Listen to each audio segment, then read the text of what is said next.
Vamos a explicar acerca de los diseños analíticos.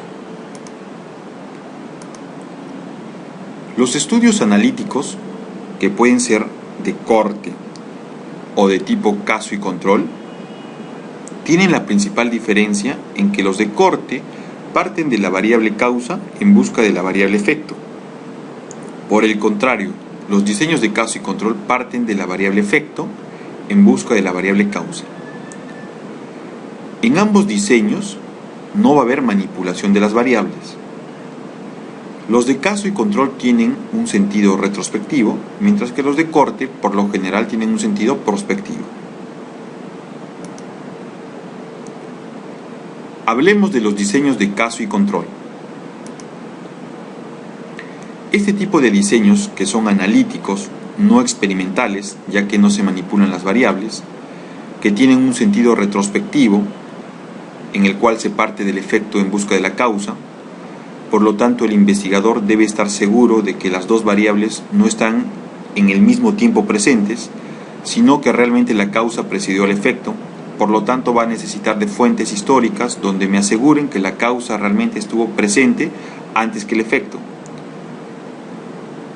Este tipo de diseños van a seleccionar dos grupos de sujetos llamados casos y controles, según tengan o no tengan la enfermedad. Esto es importante producto de que nosotros necesitamos establecer asociaciones verdaderas y necesitamos un grupo de control o de referencia para poder compararlo en función de una causa clara y en función de un efecto establecido.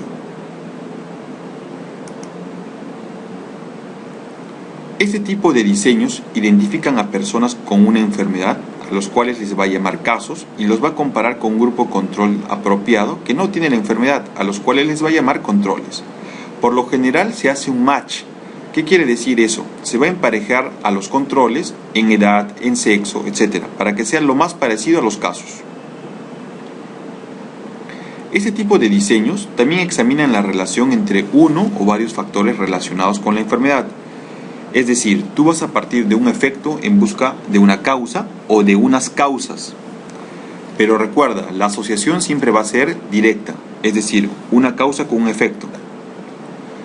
Luego podrás pasar a hacer las otras asociaciones. Dentro de las ventajas y limitaciones que tienen este diseño, podríamos decir en las ventajas que son relativamente menos costosos que los estudios de seguimiento. Esto está dado porque es menor el tiempo de estudio en comparación de los estudios de corte. Son de corta duración. De todas maneras son un poco más laboriosos que los diseños transversales porque hay que buscar las fuentes históricas donde puedan estar los registros de información para tener claro si estuvo presente o no la causa. Se van a aplicar a enfermedades raras. Esto producto de que es más fácil partir del efecto en busca de la causa que ir de la causa en busca del efecto cuando se tienen enfermedades raras, producto de que cuánto tiempo tardaríamos hasta conformar una muestra cuando hablamos de enfermedades poco frecuentes, ¿no? Por lo tanto, su utilidad en este tipo de diseños es importante. Otra ventaja es que permite el análisis de varios factores de riesgo para una determinada enfermedad, lo que habíamos explicado hace un rato. Como limitaciones podríamos decir que no estiman directamente la incidencia. Esta es la característica principal de los diseños transversales. Hay facilidad de introducir sesgos de selección o información, producto de que tenemos que confiar en fuentes históricas. Y al momento de confiar en estas fuentes históricas puede haber errores, tanto en la selección o en la información. Por lo tanto, un estudio de caso y control no es 100% seguro, siempre tiene una probabilidad de sesgo. Los más seguros serían los estudios de corte. La secuencia temporal entre la exposición y la enfermedad no siempre es fácil de establecer, producto de lo que les he explicado, de que necesitamos fuentes históricas para establecer claramente la causa.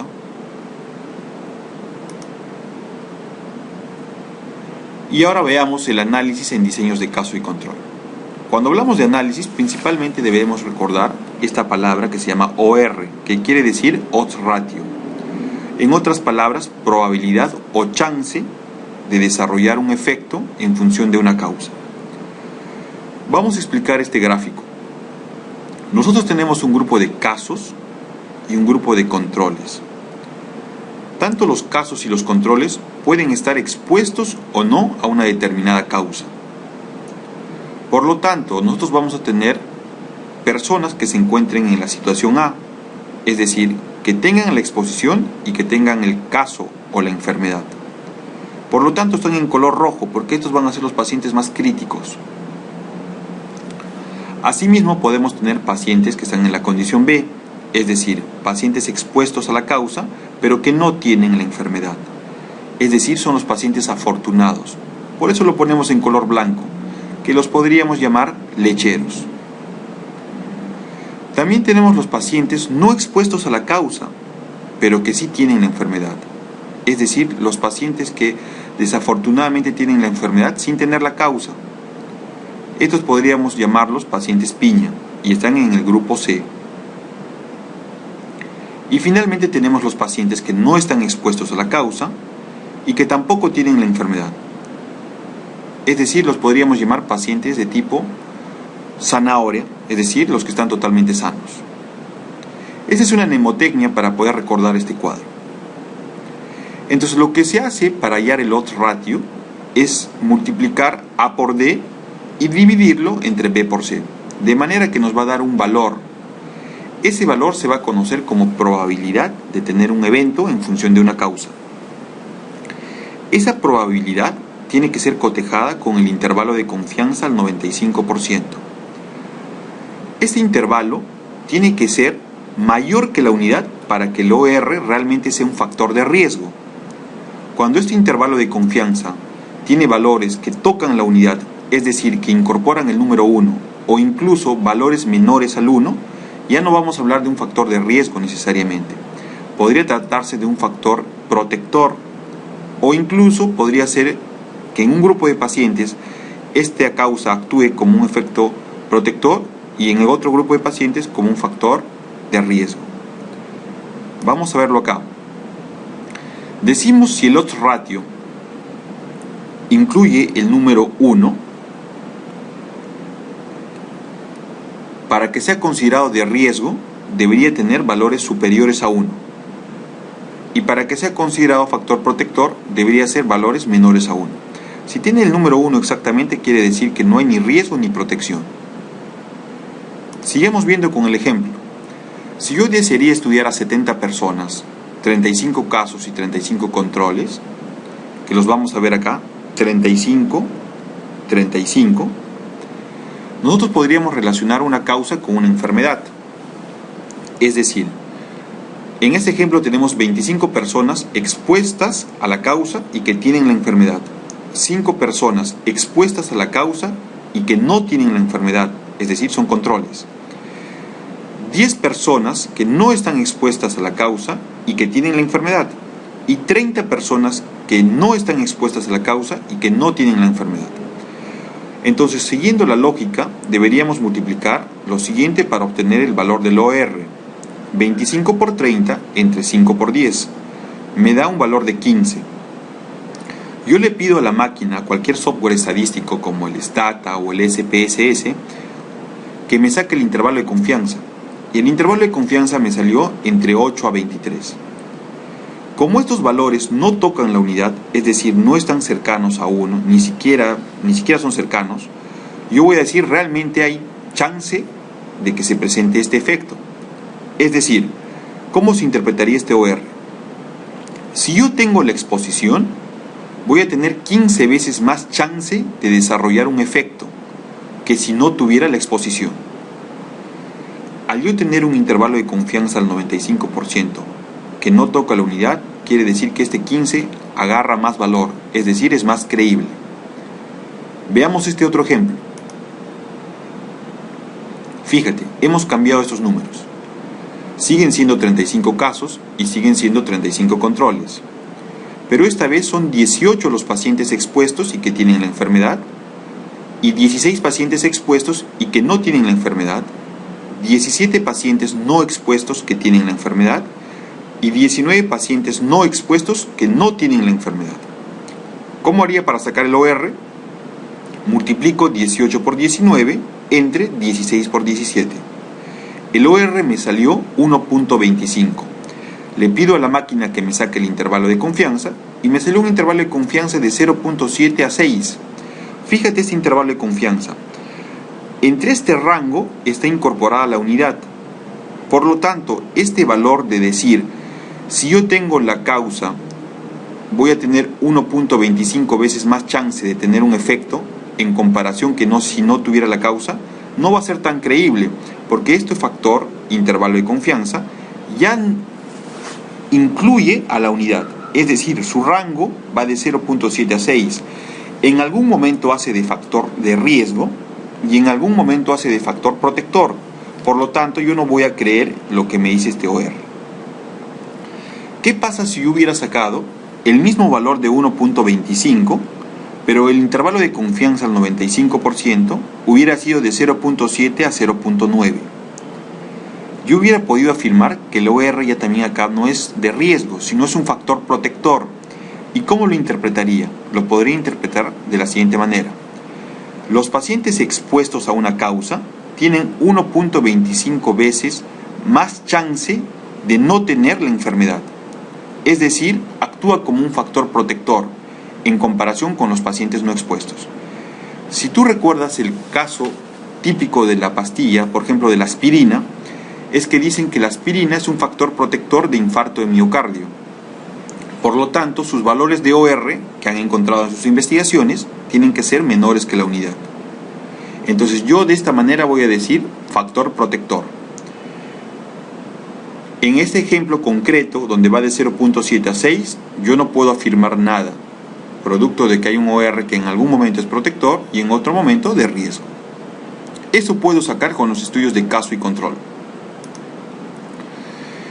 Fíjate, este es el diseño que recomendamos para este tipo de diseño. Partimos de una población a la cual le vamos a aplicar una fórmula de tamaño muestral, obtenemos nuestra muestra que cumple los criterios de selección y dividimos esta muestra en pacientes caso y en pacientes controles, es decir, el efecto. Por lo tanto, acá tengo un primer momento de evaluación. Separo mis grupos en casos y controles. Voy a ir de forma retrospectiva en busca de la causa, es decir, voy a determinar si tuvieron o no la causa. Es decir, algunos estarán expuestos a la causa, otros no estarán expuestos a la causa. En el grupo control habrá algunos que están expuestos a la causa y otros que no están expuestos a la causa. Ese va a constituir mi segundo momento de evaluación. Para hacer esta evaluación yo necesito de fuentes históricas, como historias clínicas, fichas clínicas, odontogramas, etc. De manera en que yo pueda estar realmente seguro de que el efecto y la causa no estuvieron al mismo momento. En este sentido, este diseño nos va a permitir obtener valores de asociación, pero recuerda, no les voy a creer realmente al 100%, porque siempre hay una posibilidad de sesgo, debido a que no ha sido la secuencia ideal. Yo hubiera debido partir de la causa en busca del efecto, y no del efecto en busca de la causa. Esta es una estrategia para poder encontrar asociaciones. Pero recuerda, es una estrategia válida, y que va a depender de los ORs que tú encuentres o el análisis estadístico para que realmente le demos mayor o menor valor. Veamos este otro ejemplo. Yo quisiera saber si la reabsorción condilar ha sido producto del bruxismo o una parafunción. Entonces yo podría tener lo siguiente: parto de una población, obtengo mi muestra con los criterios de selección claramente establecidos, y lo separo en pacientes con reabsorción radicular y sin reabsorción radicular. Evaluador puede ser radiográficamente o tomográficamente. Y voy a indagar en fuentes históricas si mis pacientes han presentado parafunciones, específicamente bruxismo, cuántos con, cuántos sin, cuántos con y cuántos sin bruxismo en ambos grupos. De manera que pueda establecer mis asociaciones. Ese sería otro ejemplo. Ahora veamos ejemplos en revisiones. Fíjate esta revisión del año 2003.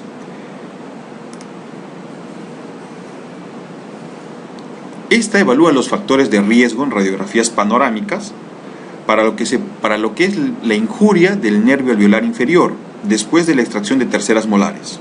Fíjate el diseño. El propósito de este estudio fue determinar la asociación entre los signos radiográficos panorámicos específicos y la injuria del nervio alveolar durante la remoción del tercer molar mandibular. Es decir, si yo podía determinar un efecto como la injuria del nervio alveolar en busca de una causa que serían los signos radiográficos panorámicos específicos como factor de asociación para ver si hay alguna relación entre estas variables. Un diseño de estudio de tipo caso-control fue utilizado. La muestra consistió en pacientes que acudieron a extraerse su tercera molar mandibular. Los casos fueron definidos como pacientes con injuria de nervio confirmada y los controles sin ninguna injuria. 5 expertos determinaron la presencia o ausencia de signos de alto riesgo radiográfico. Concluyeron que existe asociación estadísticamente significativa entre ambas variables.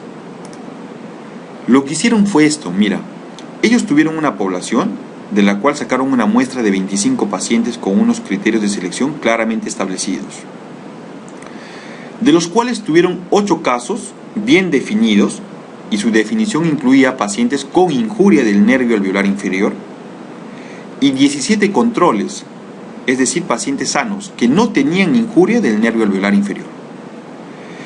Esos fueron los casos y estos fueron los controles. Ahora, lo que hicieron es evaluar en sus radiografías panorámicas cuántos pacientes tenían signos de alto riesgo radiográfico y cuántos no tenían esos signos de alto riesgo radiográfico. Lo mismo hicieron para el grupo control. Entonces, esta era la causa. Los signos de alto riesgo radiográfico me podrían producir injuria del nervio alveolar inferior. Por tener el carácter retrospectivo, partir del efecto en busca de la causa, con 2 grupos claramente establecidos, este constituye un diseño de caso y control. Lo que concluyeron los autores fue que los signos radiográficos positivos fueron asociados con la injuria del nervio inferior.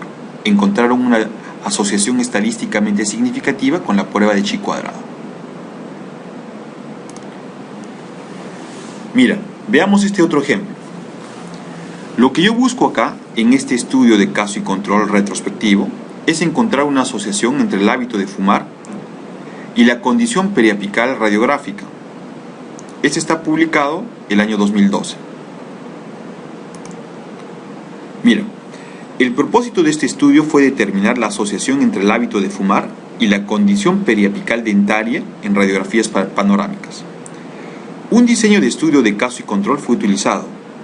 Los registros de los pacientes caso se emparejaron por edad y sexo con los controles, es decir, hubo un emparejamiento. Los casos fueron definidos como pacientes con por lo menos una lesión periapical detectable radiográficamente y los controles sin ninguna lesión periapical, claramente diferenciados. La historia del hábito de fumar, así como la diabetes, el número de dientes presentes, los dientes con endodoncia, la calidad de la endodoncia fueron registrados. Lo que ellos quisieron ver era principalmente el hábito de fumar, pero tuvieron en cuenta estas otras variables, porque las tienen que tener en cuenta para hacer ajustes, porque también podrían generar asociaciones o ser factores confusores o de repente ser factores también de riesgo. Los autores concluyeron que existe asociación estadísticamente significativa entre el hábito de fumar y el diagnóstico de las lesiones periapicales, y que este valor presenta mayores valores de odds ratio cuando se ajustan las otras variables de estudio, es decir, las que hemos mencionado, diabetes, número de dientes, etc. Fíjate cómo fue su diseño. Ellos partieron de una población de la cual sacaron su muestra, específicamente 158 pacientes, que cumplían sus criterios de selección. De estos 158 pacientes dividieron 79 casos y 79 controles, claramente diferenciados. ¿En base a qué? Los casos tuvieron como mínimo una lesión radiográficamente visible, es decir, una lesión periapical en por lo menos un diente. Y los controles eran pacientes que no tenían ninguna lesión. Caso, control. Acá está el efecto. Ahora vamos a ir en busca de la causa. La causa la diagnosticaron con ayuda de las fuentes históricas, es decir, historias clínicas, donde figuraban los antecedentes del paciente. Específicamente, historia de fumador o sin historia de fumador. Lo mismo en el grupo control, con historia de fumador y sin historia de fumador. De manera que podríamos establecer claramente las asociaciones. En la investigación desarrollaron valores de odds ratio. Fíjate, Encontraron un valor de odds ratio de 20.4, con un intervalo de confianza al 95% de 11.7 hasta 89.8. Estos valores, al estar bien lejanos de la unidad, lo que hacen es darme mayor valor a esta asociación. ¿Qué podría concluir? Que los pacientes que tienen historia de fumador tienen 20.4 veces más chance de desarrollar una lesión periapical, en comparación con los que no han tenido historia de fumador. Esto es bastante interesante, como verás. Fíjate aún, cuando ellos ajustaron los grupos, teniendo en cuenta la edad, el sexo, la diabetes, el número de dientes, el número de endodoncias y la calidad de endodoncias, es decir, trataron de controlar solo las dos variables, ¿cuáles? La historia de fumador y la lesión periapical. Ellos obtuvieron un OR mucho mayor, fíjate, 32.4, con ORs, mejor dicho, con intervalos de confianza que van desde 8.8 hasta 46.9. Lo cual quiere decir que los pacientes con historia de fumador, cuando se ajustan todas estas variables, tienen 32.4 veces más chance de desarrollar una lesión periapical que los pacientes sin historia de ser fumadores. Este es otro ejemplo de un diseño de caso y control. Veamos este último ejemplo. Periodontitis crónica, ¿no? Y el riesgo de cáncer de lengua. Publicado el año 2007 en este journal. Fíjate, el propósito de este estudio fue determinar la asociación entre la historia de periodontitis crónica y el riesgo de cáncer de lengua. Un diseño de estudio de tipo caso-control fue utilizado. Los casos fueron definidos como pacientes blancos, no hispánicos, con diagnóstico de carcinoma de lengua. Fíjate, con diagnóstico de carcinoma de lengua. Y los controles como pacientes blancos, no hispánicos, es decir, fueron pareados, con resultados negativos para la malignidad, es decir, sin cáncer. La historia de periodontitis fue evaluada, esta en radiografías panorámicas, por la pérdida de hueso alveolar. Esta fue realizada por un investigador cegado. Cegado quiere decir que no tenía conocimiento, en este caso, del estado de cáncer. Es decir, desconocía si era la radiografía de un paciente con cáncer o sin cáncer, para evitar algún sesgo. Concluyeron que existe asociación significativa entre la periodontitis y el cáncer de lengua, pero esta asociación debe ser confirmada por estudios de corte, producto de que son los estudios más certeros que podríamos tener. Fíjate, ¿cuál fue su diseño? Partieron de una población que la dividieron en una muestra de 105 pacientes que cumplían los criterios de selección. De ellos tuvieron 51 casos con carcinoma lingual y 54 controles sin carcinoma lingual, claramente diferenciados. El efecto, en este caso, es la presencia de carcinoma.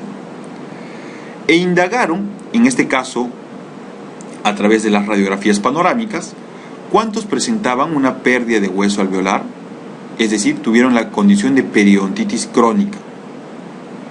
Esta indagación fue hecha en las fuentes históricas, es decir, en este caso, en el acceso a los dentistas que tuvieron sus registros de panorámicas. ¿Y cuántos pacientes no tenían pérdida de hueso alveolar? Lo mismo evaluaron en el otro grupo de controles, con pérdida de hueso alveolar y sin pérdida de hueso alveolar. De manera que determinaron asociaciones a través de los odds ratio. ¿Qué encontraron? Encontraron 5.23 para el valor del OR, lo que quiere decir que los pacientes que tienen pérdida de hueso alveolar tienen 5.23 veces más chance de tener casos con carcinoma lingual, en comparación de que si no tuvieses pérdida de hueso alveolar, es decir, periodontitis crónica. El intervalo de confianza al 95% respalda mi teoría, puesto que no toca la unidad, va de 2.64 hasta 10.35. Este es otro ejemplo de un diseño de caso y control. Bien, más información estaremos revisándola en la sesión de consultas. Gracias.